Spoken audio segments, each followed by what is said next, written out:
Olá, olá a todos aqui da GAF, presença, pessoal que está em casa ouvindo. Bom, primeiro, boa tarde.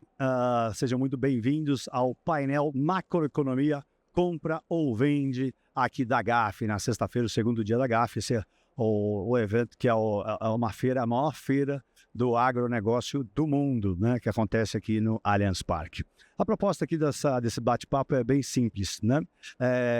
Diante de um cenário volátil, né, com juros pressionados, risco fiscal, incertezas aqui e lá fora, o que o investidor deve fazer? Comprar, vender ou aguardar, ou esperar, né? Para responder essa pergunta, eu tenho aqui comigo três feras da macroeconomia, três feras do mercado de macroeconomia. Alex Lima, estrategista-chefe da DA Economics. Roberto Luiz Troster, economista experiente, ex-Febraban, consultor de peso. E Felipe Guerra, sócio fundador e CIO da Legacy Capital. Bem-vindo aos três. A gente vai aqui juntos discutir os principais vetores do momento. Política monetária, inflação, câmbio, commodities, apetite ao risco e muito mais. A ideia é sair daqui com bastante conteúdo e insights práticos para quem toma decisão no agro e no mercado financeiro. Bom, vamos lá. Nesse primeiro bloco, a gente vai falar sobre o cenário global e juros internacionais. O objetivo aqui é analisar o ambiente macro internacional, políticas monetárias, Estados Unidos, né, Europa e seus impactos no Brasil. A gente vai começar com a lupa no cenário global, né? A gente está vendo aí os dados um pouco mais fracos do emprego nos Estados Unidos, que reacenderam a discussão sobre corte de juros. Está precificado 2 cortes de juros lá na CME, a Bolsa de Chicago. O Trump voltou com tudo, falando em tarifas, atacando o Powell, dizendo que ele tem que cortar os juros. A gente estava conversando ali atrás, falando que tem que cortar 1% os juros. E a Europa também vem desacelerando, a Europa que já fez 8 cortes de juros nesse ciclo, nesse ano, né? E a gente quer saber o que isso significa para os ativos, né? Então vamos começar com o Felipe Guerra, tudo bem? Como é que tá? Opa, tudo bem, prazer, vamos lá. Vamos lá. Bom, eu acho que a gente pode falar um pouquinho do... A gente viu as pessoas falando, né, que o dólar ia subir, gente preocupada quando tem os ativos de risco, quando o VIX dispara, quando tem preocupações, todo mundo corre para um ativo de proteção, que é o dólar, todo mundo corre para o ouro, mas a gente viu que o dólar caiu bastante, né? O que esperar do dólar aí, hein? Aqui para frente. Não, vamos lá. A gente está num período, né, o mundo está com muita, né, conturbação no momento, né? A gente tem aí um clima geopolítico bem aquecido e tem aí uma nova administração nos Estados Unidos, né, liderada pelo Trump, com o Senado, né, e o Congresso, né, republicanos, né, com bastante entrada e poder no Congresso. Então, é um governo que teve uma votação maciça, né, e baseado nisso com uma agenda definida, né, antes, né, bem clara, e é uma agenda que gera, né, bastante apreensão, né, para outros países, né. Então, o que a gente tem visto, né, um movimento muito agressivo dos Estados Unidos, principalmente com tarifas, né, e outros tipos de sanções com outras geografias. Isso gera tarifas de forma agressiva contra aliados, né, contra parceiros históricos, né.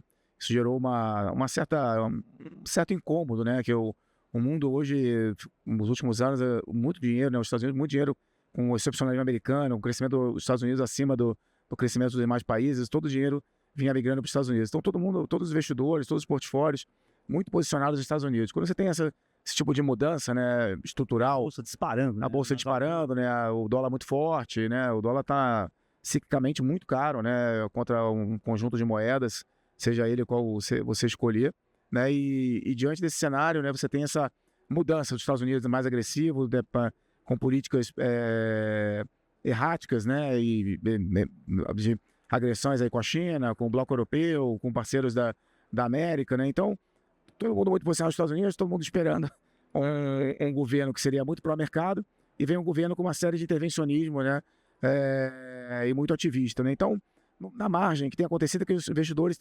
estão querendo ter um pouco menos de exposição aos Estados Unidos. Depois de ter muito tempo, os Estados Unidos performando muito bem, todo mundo alocando recursos nos Estados Unidos, muito dinheiro alocado nos Estados Unidos, as pessoas na margem, ou elas estão fazendo proteção um pouco desses ativos que os estrangeiros têm nos Estados Unidos, ou elas estão reduzindo posições nos Estados Unidos, ou na margem, se o dia também não entrar nos Estados Unidos, como o país trabalha com déficit em conta corrente muito expressivo, a moeda acaba tendendo a se valorizar, ainda mais vindo de um patamar de dólar muito apreciado. Então, acho que a gente está numa mudança, acho que meio estrutural.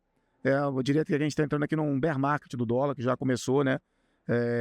Desde aí de começo de meados de março, né? Final de fevereiro. Então a gente está num bear market estrutural do dólar, porque eu acho que globalmente, na margem, as pessoas vão querer ter menos ativos nos Estados Unidos. Mas que é mais um ajuste para um horizonte de 12 meses, né? 12 meses, 18 meses, do que algo que vai ser perene. No final, os Estados Unidos continuam sendo a economia mais forte do mundo, mais produtiva, com a melhor demografia, com maior tecnologia, né? Então eu acredito que você está num bear market do dólar, o dólar vai cair ainda durante um tempo, os portfólios vão se ajustar, mas no longo prazo, acho que o dólar continua ainda sendo uma fortaleza importante, né? A grande reserva do mundo, né? Ele acaba sendo a grande reserva do mundo. E aqui, o ciclo de alta de juros aqui no Brasil chegou ao fim, não chegou? A gente viu aí o pessoal voltar às apostas de alta de juros aqui para a reunião do dia 18 de junho. Então, o Brasil, nessa esteira, né, de um dólar mais fraco, os países emergentes de uma forma mais fraca, de dólar mais fraco, geralmente acaba beneficiando os países emergentes, acaba ajudando no controle da inflação, acaba gerando uma sensação de uma inflação cadente, gera uma sensação mais de organização, que foi bem diferente do que a gente viveu no final do ano passado, com a inflação subindo rapidamente, com o dólar subindo, né? Você tinha aquela sensação de desorganização, de depreciação dos ativos. Acho que a gente está num momento que o cenário externo está ajudando o Brasil. O Brasil não está fazendo nada para merecer essa ajuda, mas na verdade o cenário externo tem ajudado muito, né? Se você pegar os ativos do Brasil e comparar com outros ativos emergentes, a gente está mais ou menos andando em linha, um pouco mais em alguns ativos, um pouco menos em outros, né? Então, o dólar caiu, então, por conta dos Estados Unidos. Por conta mais dos Estados Unidos, por conta do movimento global, por conta do movimento do euro, por conta do movimento das moedas asiáticas, e não porque o Brasil está fazendo algo muito especial. Acho que no Brasil tem uma característica que ajuda nesse momento, que o Brasil tem um juro bastante alto, né? Está com a Selic aí próxima de 15%. Enfim, isso acaba o nosso maior ativo nesse momento para gerar atratividade de capitais, acaba sendo o nosso juro alto, né? Então, os investidores buscando carry, buscando, né, uma rentabilidade, um juros mais elevado, o Brasil acaba sendo uma alternativa dentro desse portfólio de diversificação, né? Então, nesse desejo do investidor internacional de buscar novos ativos fora dos Estados Unidos, né, diversificar o seu portfólio, o Brasil, por ter um juros muito atrativo, muito alto, ele acaba atraindo capital, né? Então, você vê investimento aí para renda fixa de curto prazo para gerenciar esses juros. Isso permite que a moeda aprecie, permite que a inflação caia. O movimento global também, né, de tarifa e menos crescimento global, a exportação de bens da China para o mundo inteiro, né? Você acaba tendo uma sobra de bens que deixam de ir para os Estados Unidos e passam para o resto do mundo, e você acaba tendo uma inflação mais baixa, né?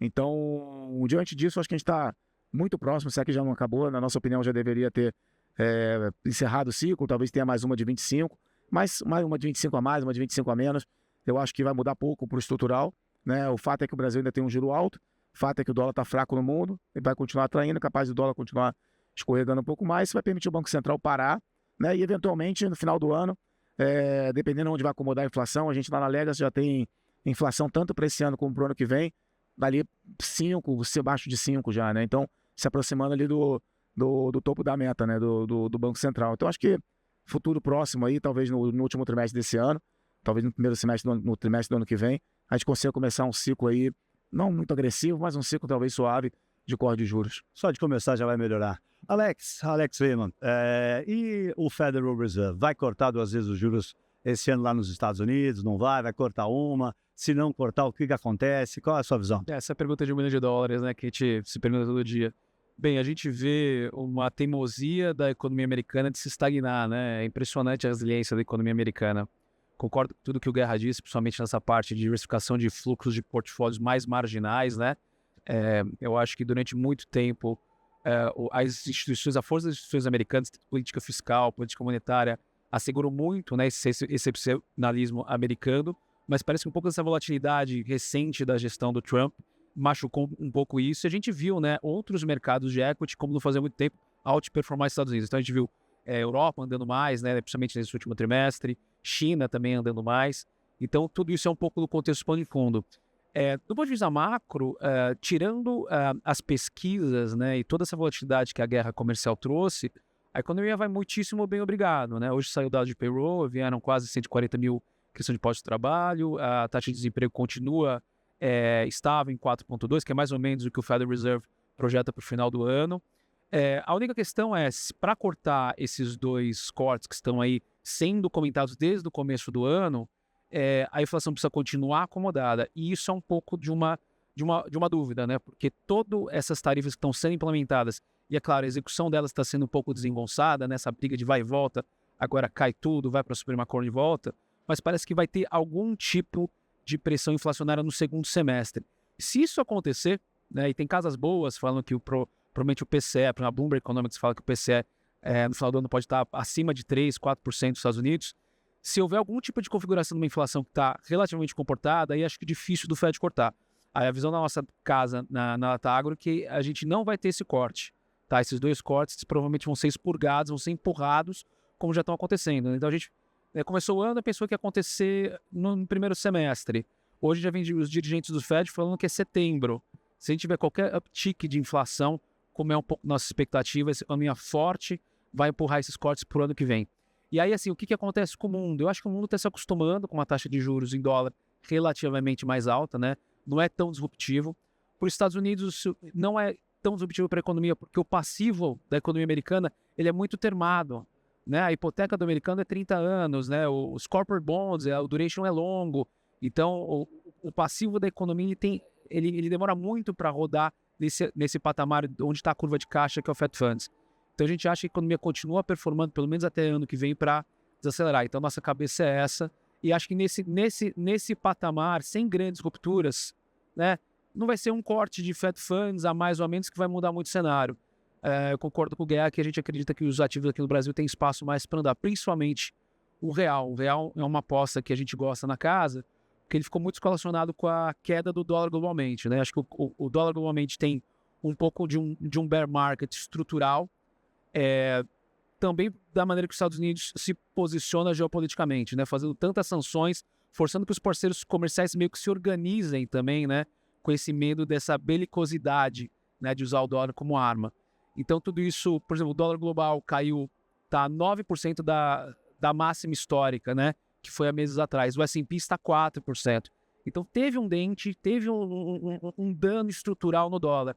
E o real não acompanhou tudo. Então a gente acha assim, lá na casa, que a gente provavelmente consegue ver um real, se não tiver grandes surpresas políticas no Brasil, mais perto de 5,40, 5,50 nas próximas semanas. Bacana, bacana. Acho que os Estados Unidos também estão desmamando um pouco, né, desse vício do juro zero, né? Que eu me lembro quando eu morei nos Estados Unidos, em 2000, que eu estudei lá, o juros era 5, 6%, ninguém falava em crise, ninguém falava em recessão, ninguém falava nada. E era assim fazia tempo. Aí depois de 2008, quando teve a crise hipotecária, que virou crise financeira, o juro foi para zero e dali até agora está todo mundo viciado desse juro zero aí.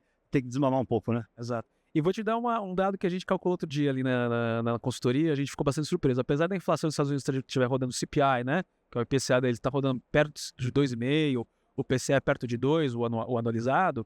Se você pegar a cesta do café da manhã, que é o bagel, eggs and bacon, está rodando a 22% no ano. Ah, isso aí. Tá, então tem caiu por causa disso aí.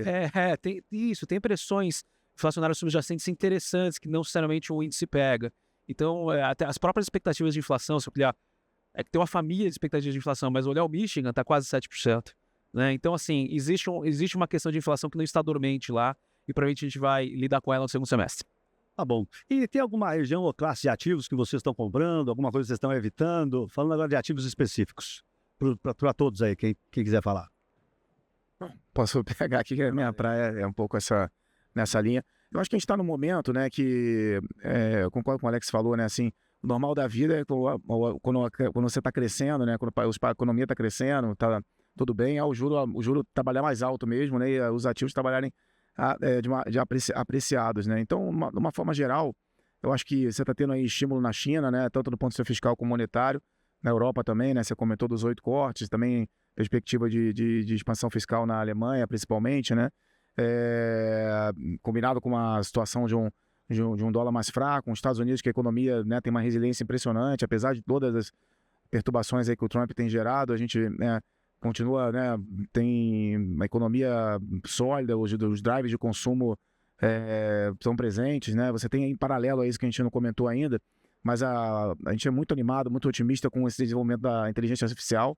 Então, apesar dessa confusão toda, todo mundo está muito preocupado com tarifa, em paralelo a isso, a gente está vendo uma evolução muito rápida, né, da utilização e do ganho de produtividade com a inteligência artificial. Então, lá na frente, se antes você achava que esse tema de inteligência artificial ia demorar 2, 3 anos, eu acho que é um negócio que estamos aí há 12 meses, 8 meses, que vai acabar tendo um impacto importante de produtividade, né? Então, nesse sentido, a gente acha que é um cenário benigno, né? Estímulo fiscal, estímulo monetário, espaço para o Banco Central americano cortar juros caso tenha alguma derrapada, um choque de produtividade global significativo por conta do avanço da tecnologia. Então, a gente está otimista, acho que a gente está numa janela que é boa para a Bolsa, de uma forma geral. Bolsa Brasil. Bolsa internacional, principalmente, né? Linkado à tecnologia, com certeza. O Brasil, por tabela, um pouco de dinheiro que sai dos Estados Unidos, $1 bilhãozinho que sai de lá para vir para o nosso market cap aqui, né? Tem um efeito enorme. Faz muitos anos que aqui no Brasil você não tem IPOs, que você não tem operações na renda variável. Então, um pouquinho de dinheiro que entra acaba sustentando nossa moeda, sustentando a nossa bolsa também. Perspectiva de, eventualmente, você finalizar o ciclo de juros aqui, você pode ter um movimento de apreciação das NTNBs que acaba ajudando também a suportar a bolsa, né? Então, a gente, de uma forma geral, a gente acha que é um ambiente que está bom para commodities, é um ambiente que está bom para moedas, de uma forma geral, está bom para a bolsa. Ele acaba, no futuro próximo, né? Se não já, ele é um ambiente mais positivo também para juros no Brasil de longo prazo, né? Eventualmente um flattening de curva, uma NTNB mais longa. A bolsa brasileira já demandada é importante, né? Ela tinha um spread muito... A gente gosta de medir o prêmio de risco das ações contra a NTNB, né? Então, é um spread que estava negociando a quase 2 dígitos padrões na média, e hoje esse spread está quase 0,5%, 1% abaixo dessa média histórica, né? Então, assim, a bolsa deu uma andada na frente, mas como a bolsa anda mais, parece que o jogo precisa fechar. Precisa que a NTNB precisa performar. Como a gente acha que vai performar segundo semestre, eu acho que a bolsa vai acabar também tendo sustentação, né? Então, de uma forma geral, o que a gente não gosta, né? Do dólar, de uma forma geral, e de estar aplicado em juros nos Estados Unidos, né? Por achar que a economia tá bem. Você tem um tema também, o que mudou durante a pandemia para hoje, né? Que é um outro tema importante. Tá todo mundo muito mais endividado, né? Então, todo mundo precisa emitir muito mais bonds no mercado, né? Para se financiar suas dívidas, né? E aí eles têm uma competição por capital, né? Então, acho que as curvas de longo prazo dos países na Europa, nos Estados Unidos, Japão, né? Vão ter dar com o Brasil, vão ter um pouco mais de prêmio, né? Então, vão ter dar com prêmio. Então, a gente não gosta de estar em juros de países desenvolvidos aplicado na parte mais longa da curva. Se for para aplicar alguma coisa, é um juro um pouco mais curto, né? Para operar esse ciclo de política monetária, vai ter o corte ou não vai. A gente compactua com a visão de que não tem necessidade de cortar nesse momento. Apesar de ter uma desaceleração em curso nos Estados Unidos, é muito claro, né, evidente no mercado de trabalho, desacelerando, é uma desaceleração muito suave, né? E quase como a gente está comentando, né? Aquele avião que está em steady state voando, o piloto pode sair da cabine e ir para passear e conversar com a tripulação, ir no banheiro, jantar, que o avião está lá, não balança e não se mexe, né? Então a economia americana vai estar no steady state ali, impressionante, com uma resiliência incrível, aquela inflação ali passando o choque da tarifa, deve ficar ali 2,30, 2,5, né? E com crescimento ali ao redor de 2. Então aquele modo contínuo que acaba sendo muito benéfico para ativos de risco.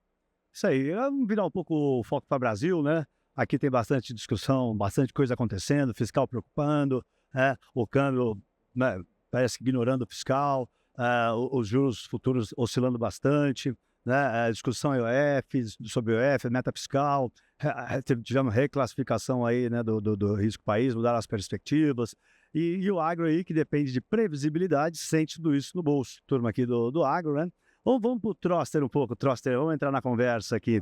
Você escreveu, né, sobre criar um centro financeiro offshore em São Paulo. Como que isso aí poderia ajudar o agro aqui? Como é que pode ajudar o Brasil a atrair capital? Conta um pouco disso pra gente. Bom, um centro financeiro offshore é como se você fizesse uma zona franca financeira. Pode ser em São Paulo, pode ser em Ilhabela. Eu sugeri numa roda de amigos em Fernando de Noronha, eles falaram não. Lá não. Bom, como funciona isso? Você tem nas Ilhas Cayman, Panamá, vários lugares no mundo, você tem centros financeiros. Por que isso é importante? Porque quando você faz comércio exterior, você às vezes precisa logar as operações fora do Brasil, para não ter que entrar o dinheiro e sair o dinheiro. Fora que esses centros financeiros têm uma tributação mínima, regulação mínima, né? E qual que é a vantagem disso para o Brasil? Eu diria, do ponto de vista macroeconômico, você vai ter dólares aqui dentro que vão financiar... O microfone. Desculpa. Se eu fosse um povo, era mais fácil, né? Você tem dólares do Banco Central, são financiados com a dívida pública. Se você tivesse um centro financeiro offshore, você ia usar esses dólares para financiar as reservas. Aí, números redondos, as reservas internacionais são 23% da dívida bruta. Então, essa dívida bruta ia cair dos 80% para os 77% do PIB. Para os 57% do PIB. Segundo, isso vai dar mais estabilidade para o dólar. Por quê? Porque você tendo a conta em dólar, você pode, entre outras palavras, dolarizar um pouquinho mais do comércio com o resto do mundo, para comprar insumos, para vender produtos. Você faz isso de uma maneira muito mais eficiente.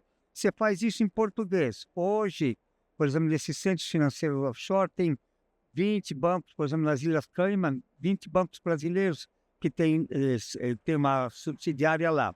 Normalmente a subsidiária ou é o escritório de um advogado, uma caixa postal. Mas se isso for aqui em São Paulo, você escolhe um quarteirão aqui em São Paulo e fala, esse é a nossa zona franca financeira. Para o agro, pode logar mais operações, pode dolarizar um pouco esse relacionamento com o resto do mundo, vai pagar... Até porque opera lá em Chicago, né? Faz hedge por lá também. Um parênteses, outra proposta que eu não publiquei, mas vou publicar... Olha o furo aqui, hein? Furo. É fazer... É uma vergonha que a maior produção de soja do mundo é entre Brasil e Argentina e é comercializada em Chicago. Nós devíamos ter uma bolsa de mercadorias aqui, ou na Argentina, ou no Brasil, né? Claro. E puxando o gancho da Argentina, então, Troster, você que falou de Argentina agora, né? E o Milei lá, hein? O que a gente pode aprender com o Milei? Tem alguma coisa que serve para o Brasil? O que você acha que ele pode usar de exemplo dele aqui no Brasil? Muito. Primeiro, não é tudo que o Milei fez que eu concordo. E segundo, a Argentina é com argentinos e Brasil com brasileiros que são, apesar de serem irmãos, são bem, como todo irmão. Primo, vai. É muito diferente. Não, geralmente os irmãos são... Mas aí, primeira coisa, o Milei fez um arroxo fiscal de 7%, fez reformas, cortou um monte de subsídios e está com a popularidade em alta, sabe? E está crescendo, vai crescer 5,7% esse ano e 4,7% o ano que vem. E o dólar acalmou também, né? E o dólar estável. Então, quer dizer que essa ideia de que gastando mais e não mudando nada da popularidade, quer dizer, aqui está se gastando muito em propaganda. Está vendo o contrário, né? Está vendo o contrário. Então, a gente tem que repensar um pouquinho como que a gente faz. Eu acho que a Argentina tem 3 coisas muito, muito importantes. Primeiro, esse corte de gastos desnecessário. Aqui a gente está aumentando o gasto, o auxílio gás, conta de energia, quer dizer, isso não dá popularidade e dá mais déficit, mais juro. Mais juro hoje o Brasil gasta mais em juros. Se você somar saúde, educação e justiça, somos 3, multiplica por 2, é menos do que o Brasil gasta em juros. Tá doido. A segunda coisa muito boa, para mim, é o cara na Argentina, chama-se Federico Sturzenegger. Sim. Ele está fazendo reformas, cortando coisas. Assim, dizem... Os ministérios, foi também, cara. Ele também cortou os ministérios, ajudou o Milei. Enxugando a máquina pública. Enxugou tudo lá. Tem um exemplo, por exemplo... É o cara da motosserra, ele é o homem da motosserra. Da motosserra e da racionalização do Estado, de uma maneira pensada. Ele foi do governo Macri. Chegou a ajudar o Elon Musk lá, né? O Dodge. Sei lá se ajudou. Depois. E o IOF aqui, esse impasse? Você ia falar a terceira coisa, vai lá. Não, e a terceira coisa é mostrar um compromisso com o futuro do país. Quer dizer, a Argentina está começando a levantar vista, olhando para 2035, e nós só estamos olhando para 2026. Exato. Quer dizer, nós temos que ser mais ambiciosos. Eu acho que o maior déficit do Brasil é déficit de ambição, né? Assim, essa vontade de crescer, de ser o que a gente pode ser e não é. E o IOF virou um grande impasse, né? Domingo a gente vai ver se chega alguma notícia, tem alguma medida alternativa. O que pode ser feito sem aumentar o risco fiscal, sem aumentar o rombo? Como é que destrava esse nó do IOF, hein? O IOF, o imposto, assim, como governo, sensacional. Você pode hoje mudar o IOF e amanhã já começa a valer. Não, amanhã é sábado, né? Começa a valer na segunda. Mas você pode começar a tributar renda fixa. O que acontece? Você tem um problema hoje, você põe dinheiro no banco, a conta remunerada, você já recebe juros. O que acontece? Você tem uma coisa no Brasil que se chama moeda remunerada, que era importante na época da inflação. Então, você tem o que é chamado tecnicamente efeito renda perversa. Então, o Felipe, o que acontece? O Felipe olha para a conta de banco dele. O Banco Central sobe a taxa de juros, ele começa a ver que está entrando mais dinheiro na conta dele. Então, ele vai começar a gastar mais. Isso não é poupança. Quer dizer, poupança é um prazo de 6 meses ou um ano, quer dizer, aí o juro começa a valer. Então, eu não mudaria nada, mas, por exemplo, até 6 meses sobe a alíquota do IOF, hoje tem para um dia que é 99%, põe isso para 6 meses. Isso melhora a arrecadação, resolve o problema fiscal, dá mais justiça social, usa que a poupança funcione mais como poupança e menos como moeda remunerada. Essa é a primeira coisa. A segunda coisa é que o IOF no crédito pessoa jurídica, qual que é o grande problema disso? Você sobe juros, você sobe imposto para abafar a demanda, mas você está abafando a oferta, porque a pessoa jurídica investe. Se o crédito é mais caro, investe menos. Se investe menos, você vai ter com a mesma demanda mais inflação. Tá bom. Agora, voltando aqui para o Guerra, a gente tá falando que não é otimista com o dólar, tal, a gente já viu aí, né, o dólar caindo desde o começo do negócio tarifário e tal. E agora falando um pouco da preocupação da inflação, né? A gente estava conversando lá atrás, o que vai acontecer? Porque existe aí, não está muito claro para as pessoas, está todo mundo falando de inflação, inflação, inflação. Mas aí a gente vê, por exemplo, assim, os Estados Unidos aumentando as tarifas e os chineses tendo que vender carro para outros países. E talvez isso, né, vá derrubar a inflação. Eles estão tendo que enfiar os carros em outros países, vender mais barato, desovar, né, talvez num jargão de mercado. Né? O que você está vendo? Você comentou que talvez pudesse a gente está um futuro que tem inflação nos Estados Unidos e deflação no mundo. O que você está pensando disso? A tarifa, né, ela, por definição, ela provoca um aumento de preços nos Estados Unidos, né? O americano, quando importar os seus carros, o aço, né, os bens que vêm da China, né, boa parte desses bens vão ser tudo bens que vão ser com preços corrigidos, né, pela tarifação. Obviamente, uma parte dessa tarifa ela é absorvida na margem das empresas, uma parte tem um efeito de substituição, mas alguma coisa vai ser passada pelo preço. Mas também é um efeito meio one shot, né? Se você parar de subir a tarifa, você faz um ajuste, e passado esse ajuste, esse efeito ele vai se mitigando ao longo do tempo, né? Mas para o resto do mundo, né, que vai ficar mais difícil de vender para os Estados Unidos, você acaba tendo que, em tese, você deveria crescer menos se você não conseguisse escoar essa produção para outros lugares, né? Então a China, que é um grande produtor de bens globais, estoques enormes, tem uma eficiência enorme de produzir uma quantidade enorme de coisas com um preço muito baixo, né, um custo de produção muito baixo, vai ter você não consegue mandar para os Estados Unidos porque o preço subiu e a demanda caiu, ela vai enxurrar o mundo com esses bens, né? Então é um ambiente que ele é deflacionário porque ele gera menos crescimento em outros países porque a demanda americana cai e ao mesmo tempo a sobra desses bens ela tem que escoar para algum lugar, o preço deveria cair, né? Então a gente já vê a parte olha o nosso IPCA aqui, olha componentes de bens em outros países, né? De uma forma sincronizada, a gente já vê uma queda relevante, né? E concomitante a isso, você ainda tem um movimento de depreciação do dólar, né? Que ainda deixa esses bens ainda mais baratos ainda, né? Cotados em dólar aqui no Brasil. Então, a gente acha que tem na parte, especificamente de Brasil, na parte de inflação, a gente acha que a parte de bens vai continuar puxando para baixo, né? Obviamente ainda tem um mercado de trabalho apertado aqui no Brasil, né? Um problema de oferta de mão de obra, a parte de serviço ela vai trabalhar mais pressionada, né? Então o Brasil é aquela inflação que ela é meio a cabeça na geladeira, o pé no forno, né? A parte de serviços, né? Tem uma persistência muito grande, roda ali com a inflação 5,5%, 6,5%, né? E tem a parte de bens aqui que vai acordar com uma inflação bem mais baixa aqui, próximo de 2,5%, 3%, né? Então na média você chega nessa inflação que a gente comentou anteriormente ali na casa de 4,5%, 4,5%, 5%. Já nos Estados Unidos, você vai ter essa pressão de bens, né?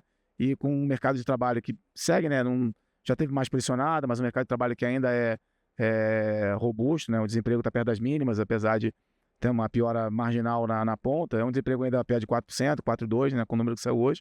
Então, o mercado de trabalho ainda apertado, né? Então, nos Estados Unidos tem as duas componentes de persistência da inflação, né? Um mercado a parte de serviços ainda pressionada e a parte de bens no curto prazo, pelo menos, também pressionada também, né? Então, por isso tem esse efeito de o Banco Central americano deveria ser o que tem mais desafio, né? Que vai ter mais vai ser mais difícil o Banco Central americano cortar juros do que os demais países. Por isso que você vê a Europa cortando, a China cortando, o Brasil termina no ciclo, né? Mesmo estando com a inflação ainda bem alta, né? Você vê o México cortando, né? Diversos países aí cortando juros, e os Estados Unidos com juro parado, ainda num nível aí, historicamente, né? Pelo menos passado recente, nos últimos 20 anos, bastante alto. Só fazer um ponto da questão fiscal no Brasil, eu acho que o país já está, essa parte de imposto já está esgotada, assim, acho que mais imposto em renda fixa, ninguém aguenta mais imposto, né? Então, eu acho que a solução, né, no final, você acha que pode ter alguma surpresa ruim vindo aí, alguma coisa? Não, acho que, na verdade, você trocar o IOF por um outro tipo de tributação, em vez de tributar no risco sacado, né, que está afetando as varejistas, você vai lá e coloca o IOF na debênture, tirar de um lado para o outro, né, você bota o IOF nos isentos, né?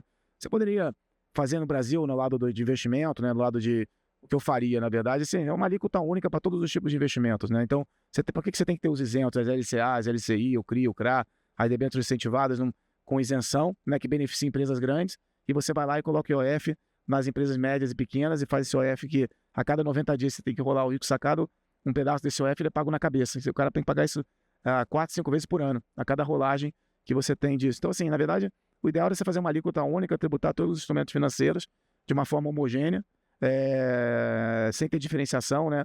Que isso acaba desbalanceando, né? Vai tudo dinheiro para um lado, tudo dinheiro para o outro, né? Você acaba causando distorções significativas, né? Você vê, uma empresa grande hoje no Brasil consegue emitir abaixo da curva, né? Enquanto as empresas pequenas estão com juros exorbitantes. Então, uma coisa que é uma aberração, né? Então, mas o ajuste fiscal, ele não pode depender só de aumento de juros, né? Essa dinâmica que é o contrário do que a gente está fazendo, que é o tempo todo ficar aumentando gasto, né? E, paralelo a isso, aumentando imposto, isso vai levar o país a uma situação muito ruim futuramente, né? Então, o que o país precisa fazer é cortar despesa. E, infelizmente, a gente tem um governo que gosta de gastar e um Congresso que só pensa em emenda, né? Então, é um desafio enorme, né? O que a gente deveria estar fazendo é revendo os gastos que o país tem, na parte você ter gastos mais efetivos no lado social, né? Medir esses gastos que estão sendo feitos, ter um recolhimento dessas emendas que crescem continuamente, né? E são gastos aí com bastante ineficiência, né? Então, acho que tem uma série de programas mal feitos, mal organizados, que deveriam ser ajustados, né? De uma forma estrutural. Isso aí daria um benefício muito maior. Isso faria com que o juros estrutural do Brasil pudesse ser muito mais baixo, juros de longo prazo, atrairia mais capital para o país cresceria mais, né? Então, acho que o lado do ajuste tem que ser bem mais pelo lado do controle de gasto do que pelo lado do imposto. Acho que o imposto ele é um paliativo para você conseguir atravessar esse ano, mas se você não pensar o futuro com uma rota de correção, essa história vai terminar mal. Ô, Troster, 3 comentários.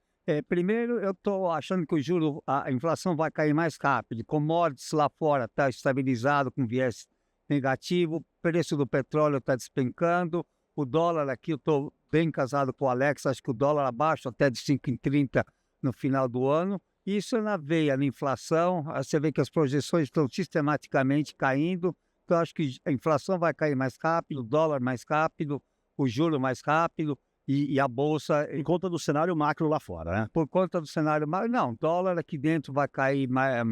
Aqui também. Então, vai cair a DXY, o índice do dólar, e aqui também o real vai apreciar. Resumidamente, você tem mais dólar entrando do que saindo, quer dizer, aumenta a oferta, quer dizer, a ideia é dólar para baixo. Então, estaria otimista com a Bolsa. A Bolsa, hoje, se você ajusta pelo IPCA, deveria estar acima dos 200 mil pontos. Então, eu acho... Vai ter bastante touro de ouro aí pela frente. Mário, tem que cuidar do teu emprego, né? Vai, Torinho! Se não sou eu, quem que vai ser, né? Boa, Troster. A segunda coisa, gostei, essa ideia de uma alíquota única para tudo que é tributo, eu acho que você até podia fazer uma alíquota única e fazer um sistema de compensação, um IVA financeiro, né? Que você perde num, ganha no outro, você compensa e vai pagando os impostos. Eu acho que é isso ideal. E terceiro, a gente está olhando muito para o superávit primário, sabe? O importante é a relação dívida-PIB. E aí, hoje a gente gasta, números redondos, 7% do PIB só de juros. E tem coisas que a gente pode cortar, juros que o Brasil não precisa cortar. Primeiro, por exemplo, depósitos compulsórios remunerados. Isso deu 71 bi no ano passado. Não precisa. Quer compra título público normal, não precisa. Segundo, outra coisa que tem muito, as reservas, eu já falei antes, é 23% do PIB. Se você pegar e permitir conta em dólar aqui dentro, quer dizer, hoje eu posso ter uma conta em dólar num banco brasileiro lá fora. Aqui dentro, mais uma vez, o mesmo mecanismo que eu falei para o centro financeiro. Isso você baixa. Quer dizer, a gente tem uma visão do dólar da época dos anos 30, daquela recessão. Então, eu acho que a gente tem que olhar um pouquinho mais para a questão financeira ao analisar a dívida pública. Tá bom. Alex. Legal. Não, eu queria só pegar uma ponte aqui no que eles falaram, né, e puxar um pouco para o internacional. Acho que o desafio do fiscal, obviamente, no Brasil, a gente se arrasta há anos, né, e vai ficando cada vez pior. Mas a gente está entrando também numa conjuntura internacional onde os maiores países mais endividados, né, a ponta do G10, que é Japão e Estados Unidos, Japão com 260% do PIB em dívida, Estados Unidos indo para 130%, esses países também estão começando a ver alguns tipos de falha no motor fiscal, né? Não na musculatura de se endividar, graças a Deus, porque o mercado financeiro depende muito disso, né? O mercado financeiro internacional, mas a gente já começa a ver, por exemplo, essas 2 semanas foi muito interessante, né? Essa abertura bem dramática das curvas de juros bem longas, né? Tanto no Japão, né, que bateu aí altas de quase 40, máximas de 40 anos, como nos Estados Unidos, que bateu lá os juros longos, 30 anos, bateu 5%. Tudo isso reflete uma inabilidade, acho que essa dinâmica de oferta e demanda nesse estômago no mercado, de continuar financiando, por exemplo, vamos falar para os Estados Unidos, continuar financiando essa dívida longa, dado que a política econômica está um pouco dúbia, dada a volatilidade da gestão, né, da atual Casa Branca, né? Uma coisa assim, ó, eu vou continuar financiando esse mercado de treasuries imenso, né, mas com uma política e com as instituições sólidas. Outra coisa é os Estados Unidos, né, com essa política armamentícia de guerra comercial, geopolítica, forçando a Europa, forçando o parceiro e tal. Então, acho que tudo isso provoca um movimento que é um pouco de dúvida, forçou, né, um downgrade dos Estados Unidos, perdeu o AAA, e aconteceu um movimento de realocação muito importante, que eu acho que a gente não pode ignorar.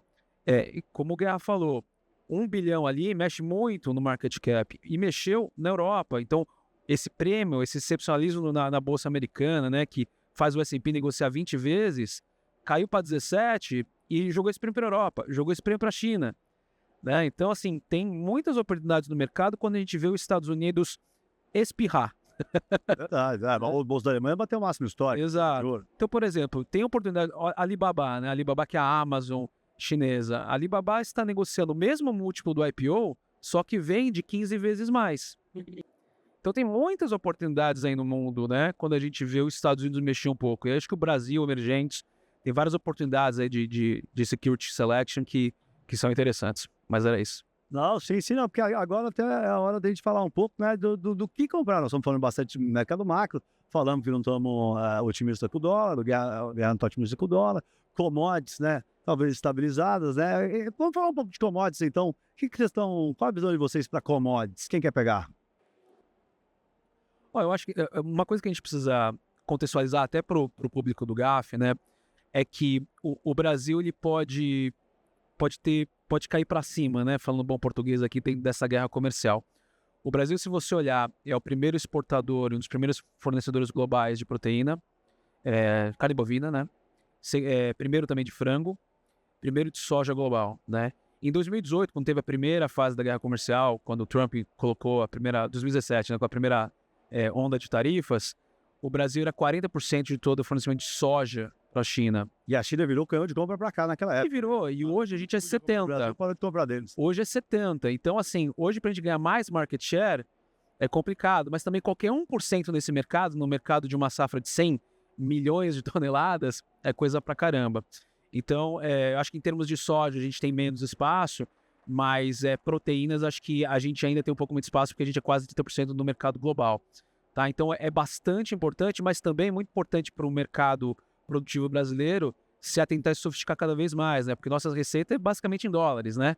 E a gente está todo mundo aí concordando que o dólar é para baixo. Então, assim, é importante os produtores aí saberem fazer hedge no momento certo, casar as produções aí com o câmbio, porque provavelmente vai ter uma notícia não tão boa nessa ponta. Mas, assim, do ponto de vista de produção, acho que é uma boa notícia marginal, porque já tem muito market share, mas essa briga é saudável. Essa briga entre os caras grandes lá acaba sendo saudável para o agro brasileiro, que mexe muito na atividade, mexe muito no PIB. E é importante saber, né, que a gente da XP aí, a gente tem todas as ferramentas para ajudar todo mundo a fazer hedge, né, financiamento, tem um monte de coisa.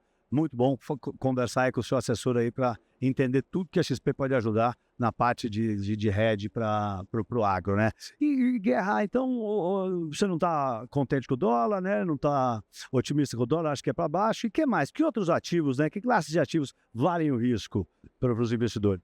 Não, acho que Bolsa Americana deu essa correção no começo do ano, mas eu acho que a médio prazo ela continua sendo ainda... tem as empresas que mais crescem, né, que estão inseridas nesse contexto da inteligência artificial. Então, é um ativo que eu acho que tem que estar presente no portfólio, né? Obviamente vai ter um Sharp, né, uma relação risco-retorno agora vai no curto prazo com o Trump, vai balançar bastante, né, e tem que ter estômago para aguentar, mas eu acho que é um cenário de quando cai, uma oportunidade de compra, né? Não tem dado muito recentemente, teve a queda, depois subiu, né, e no mercado depois não deu muito mais chance para entrar. Então, assim, acho que... Quando apareceu a DeepSeek lá, a NVIDIA perdeu 600 bilhões de dólares no dia, né? Uma Bovespa, uma B3 inteira e voltou. Eu acho que ali foi uma percepção de que a China é um competidor real na parte de inteligência artificial, mas acho que tem espaço para todo mundo, né? O Ocidente não vai comprar as empresas chinesas, contratar a Microsoft chinesa e trocar todos os computadores por computador chinês. Eu acho que vai continuar usando ainda as empresas americanas. A Microsoft vai ser a plataforma de AI do mundo, provavelmente, né? De softwares, né? Você tem aí a Meta já gerando resultados efetivos com o uso da inteligência artificial, né? Você tem a parte de search aí no super bem, né? Cada vez melhor. A Amazon, acho que tem no muito baixo, né? Tem uma tira interessante. Você tem a TSM, que é um monopólio, né? Algo que o mundo vai ter que consumir muito para frente. Tem outro tema também que é a energia, né? Acho que o mundo vai carente em duas frentes, né? Se no negócio da inteligência artificial a gente tiver certo que vai ser um game changer, vai ter uma evolução muito grande, o consumo de computação e o consumo de energia, ele é explosivo, exponencial, né? Então tudo que está ligado à computação... Energia nuclear, né? A gente tem posição na Legacy em urânio, né? A gente carrega já há algum tempo, tem sido bem volátil, né? Agora está voltando a fazer novas máximas às empresas, mas é um tema que a gente gosta também. Então, em geral, aí, Bolsa Americana, ligado à tecnologia, ligado à parte de energia, ligado à computação, a gente acha que é um setor para estar investido, né? Outras bolsas, né? Assim, tem um pouco de dinheiro saindo nos Estados Unidos e indo para outros lugares. Eu acho que tem uma oportunidade de curto prazo de você estar comprado em outras bolsas. Mas acho que a grande oportunidade de médio e longo prazo para nós ainda continua sendo nos Estados Unidos.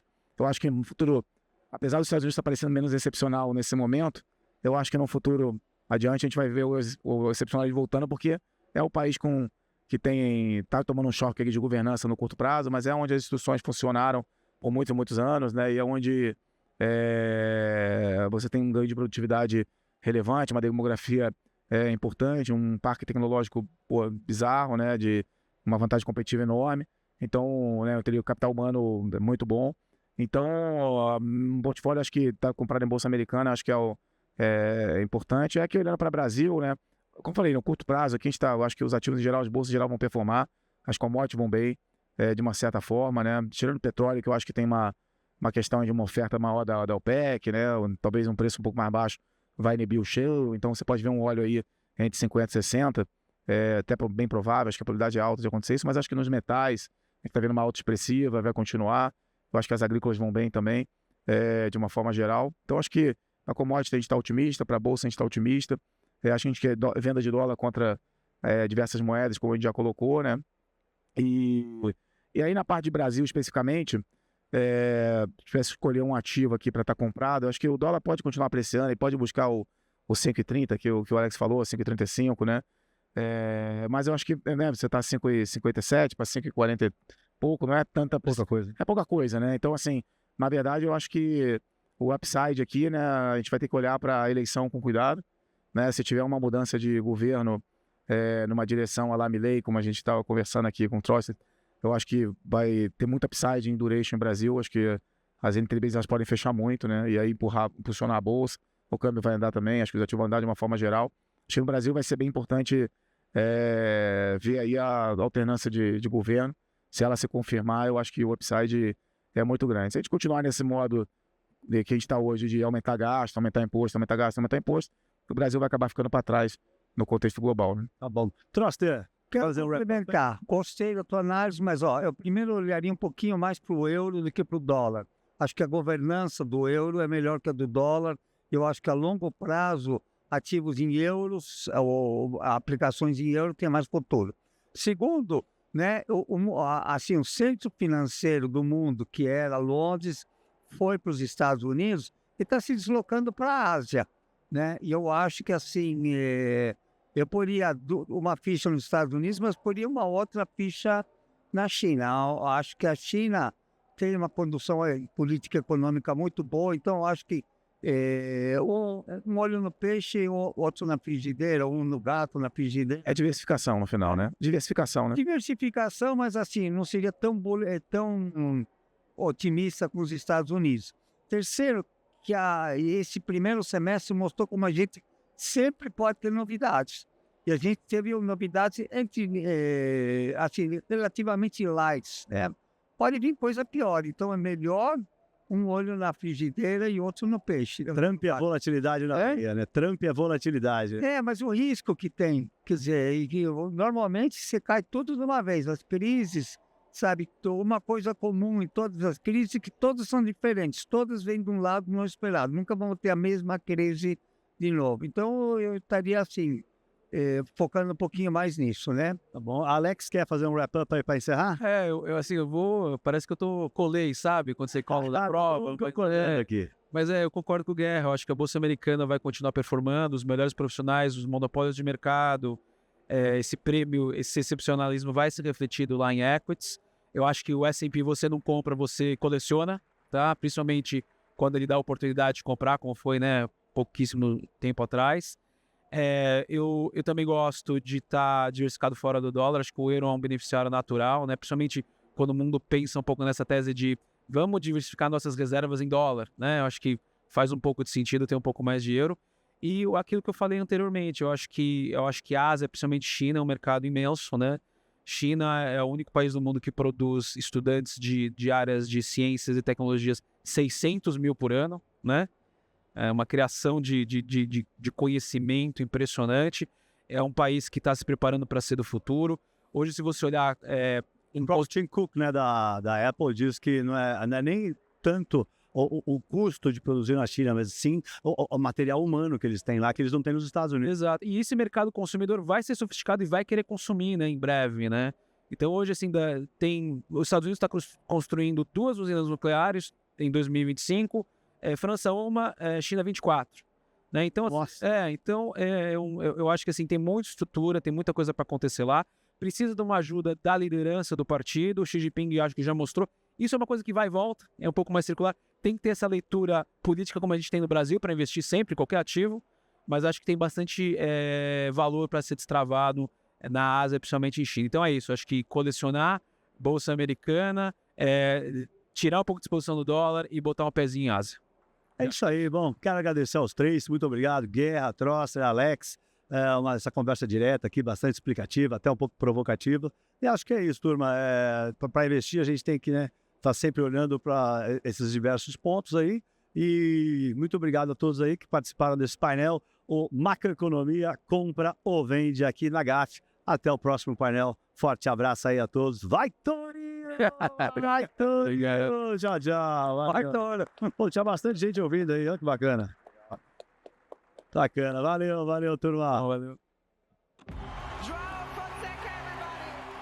O orgulho de ser brasileiro está em quadra. Vamos juntos fazer história. Ponto a ponto. XP, investidora oficial do João Fonseca.